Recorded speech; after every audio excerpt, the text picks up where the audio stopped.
Hello everyone, this is Cynthia Thinnes and welcome to my channel.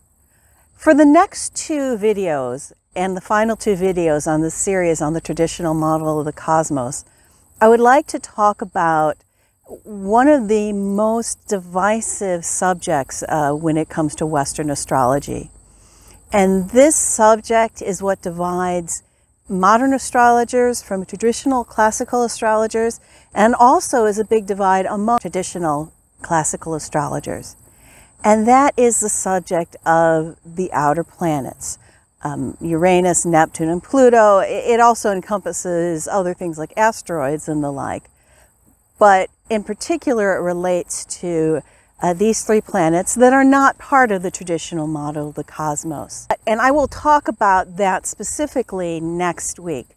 But before I go into the issue of the outer planets, I need to take a step back and look at the philosophy behind that, the doctrine behind that, and that is the doctrine of visibility.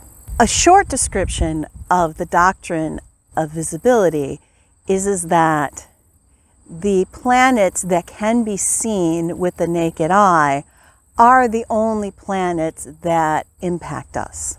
How this applies to the planets Uranus, Neptune, and Pluto is that because you need a telescope to see them, because they can't be seen when you go out and look into the sky, those aren't relevant, or at the very least, those don't have the same impact, they don't have the same status as the planets that you can see.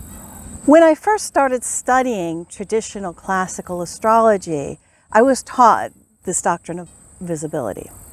And me being the type of person that I am, I immediately have questioned, well, why does it matter? Why does it matter what you can see with the naked eye? And isn't that some arbitrary accidental measure anyways? Because, for example, I can see a lot more from the visible eye when I'm wearing my glasses than when I'm not. So why does this make a difference? What I was taught was it had to do something with light, and it was the light from the planets that had an impact. And I was also taught that this is a doctrine, it's not a theory or a hypothesis. This was something that was passed down and that we pretty much needed to accept. I initially converted to classical traditional astrology because, for very practical reasons, it worked better. At least that's how it seemed to me. It worked better. I got more clear readings, I got more accurate readings, and I also got more nuanced readings using traditional methods than I ever did using modern astrology. Even so, the doctrine of visibility, or at least the explanation I received, was never satisfying to me. What does light have to do with it? I mean, light is important. It's an important concept. I'm not saying that. But doesn't light still come to us even if we can't see it? And so on. It was not until I read this book, The Feminine Universe by Miss Alice Lucy Trent, that I got a satisfactory explanation for the doctrine of visibility. And this is not an astrology book. This is a book about philosophy. And I will go ahead and read the parable to you that, to me, explains the reason for the doctrine of visibility in a very satisfying way. Imagine a tiny creature who spends her entire life on a table in a room. The surface of that table is a map of the world. The table, and indeed the whole room, represents the world of the five senses. This creature was taught from the beginning that the map on the surface of the table is a picture of the world, and that by studying it, she may know the world and herself. Now imagine that one day this creature forgets the original tradition and decides to learn more than the map shows her. She makes telescopes and other instruments, and soon she finds that she can see to the far ends of the room.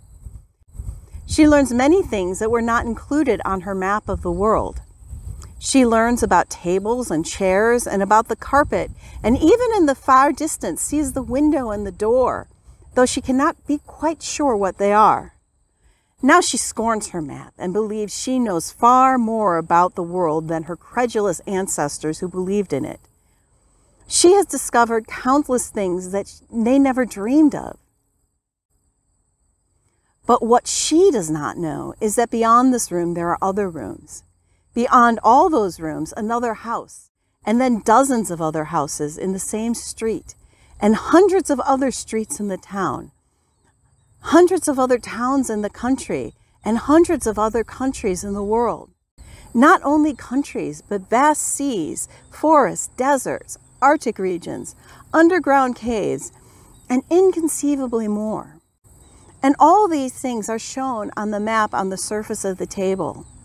The map she now believes to be obsolete because of her new and superior knowledge gained by looking around the single room of the portion of the universe visible to the five senses. Certainly she knows some things unknown to her ancestors, but they are quite random assortment of things, just the things that happen to be near enough for her to see clearly.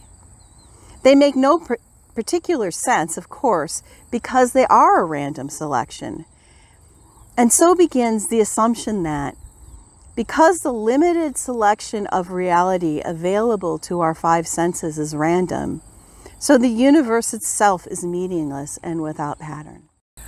So that is what I believe the traditional model of the cosmos, which in a physical form are the planets that we can see with the naked eye and in the order that we experience them here on Earth. That's a map of the entire cosmos. What we can see through telescopes and the like is just our room. Now, what does this mean to the outer planets?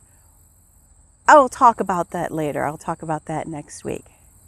But it does mean, at a minimum, that they cannot be treated in the same way that the planets that are visible to us without telescopes can. Thank you so much for watching.